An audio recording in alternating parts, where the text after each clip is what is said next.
I need a huge favor, Jude. Epic huge.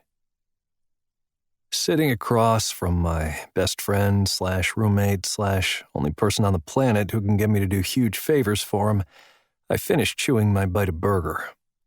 Nodding, I study my friend. Now that I'm looking, he does seem tired. His eyes are heavy behind the thick, black-framed glasses he wears, his face pale. He fidgets in his seat, like he's uncomfortable, but he always carries himself that way. Regardless of the progress he's made in taking care of himself, he still sees a chubby guy in the mirror. Maybe he has a few extra pounds around the middle, but I don't know a lot of people who would describe him as chubby. He's not making eye contact, and there's a nervousness to his voice I'm not familiar with, giving me the feeling this is going to be big. I drag a fry through spicy ketchup. Hit me. I need you to pretend to be my fiancé. I nearly choke on my fry. Definitely wasn't expecting that. What? Why? Ron is coming here to Miami to get married, on the beach, in 3 months. I got the call this morning. Ron. I nod, sipping my soda. The guy you grew up with? That's the one. Remember, we were best friends until he moved across the country for work, before I met you. Yeah, good for him. But tell me why you need a fiancé for this? His other good friend is Michael. My eyes widen. Michael? Your douchebag ex-boyfriend, that Michael? Briar nods. He's the best man. Wait. I put my fry down. When did all this go down? Briar shrugs.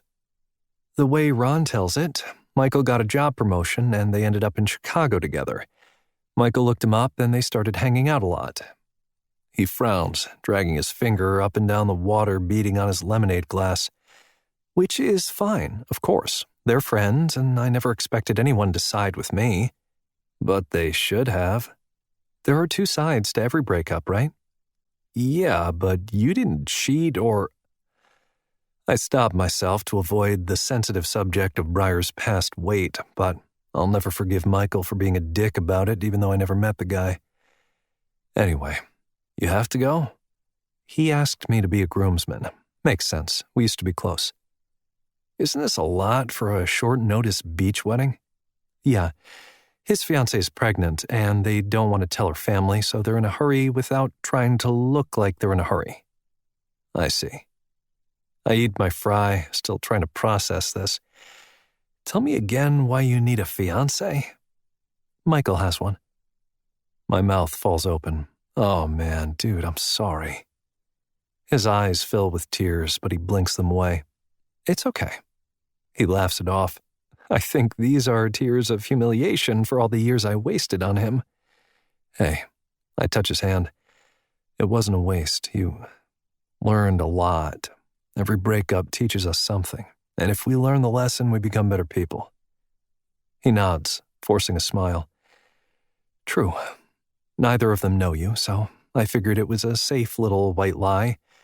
I just don't want to go there and still not be in a relationship 2 years later.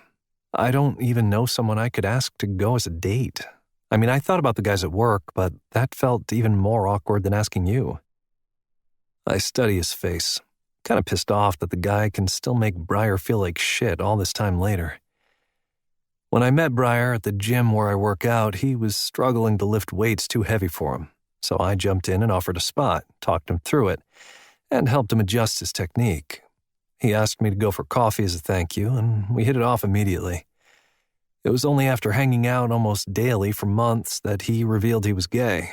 I didn't care, and we quickly moved to best friend status, then 6 months ago, roommates. The only time Briar isn't smiling is when the subject of Michael comes up. Pretend to be his fiancé, though. Could I even pull that off?